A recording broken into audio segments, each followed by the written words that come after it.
Welcome to the world of trading where the stakes are high and the returns are even higher. Today, we will be discussing the age-old debate of Forex trading, the stock trading. The world of trading has been filled with endless debates and discussions, but one question that has always been on the minds of many traders is whether Forex trading is riskier than stock trading. Some traders believe that Forex trading is riskier due to its unpredictable nature, while others believe that stock trading is riskier due to the potential for market volatility and financial scandals. Is Forex trading riskier than stock trading, or stock trading riskier than Forex? Let's find out. By the way, many people ask me about the Forex brokers that I use. See them in the description box below. You can start trading Forex, indices, CFDs, crypto, stocks, and binary options with just $5 or $10. Sign up with the links in the description box below if you want to give them a try. Also see the description box below if you want to download free Forex robots, indicators, courses, and books. In this video, we will be breaking down the risks associated with both Forex and stock trading to help you make an informed decision. Forex trading and stock trading both come with their own set of risks, and it's up to each individual trader to decide which type of trading is right for them. Let's start by exploring Forex trading. Forex trading, or foreign exchange trading, involves the trading of currencies from different countries.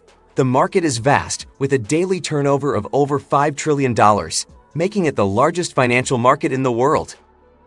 One of the biggest risks associated with Forex trading is the unpredictability of exchange rates. The value of currencies is constantly changing, and the smallest of events, such as natural disasters or political changes, can have a significant impact on the value of a currency. This unpredictability can result in substantial losses for traders who are not properly prepared. In order to mitigate this risk, it's important for Forex traders to keep a close eye on global events and to have a solid understanding of the market. Another risk associated with Forex trading is the potential for high volatility. Forex markets are open 24 hours a day, 5 days a week, which means that there is always something happening that could impact the value of a currency. This constant activity can result in substantial price swings, which can be difficult for traders to navigate. In order to mitigate this risk, it's important for Forex traders to have a solid understanding of technical analysis and to use proper risk management strategies. Moving on to stock trading. This type of trading involves buying and selling shares of publicly traded companies.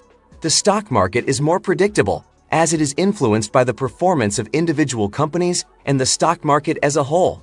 However, stock traders still face the risk of market volatility. Market volatility can result in significant losses, especially for traders who are not properly prepared. In order to mitigate this risk, it's important for stock traders to have a solid understanding of market trends and to use proper risk management strategies. Another risk associated with stock trading is the potential for financial scandals. Companies can become involved in fraudulent activities, which can have a significant impact on their stock price. This type of risk is particularly concerning for stock traders, as it can result in substantial losses. In order to mitigate this risk, it's important for stock traders to do their due diligence and research the companies they are considering investing in.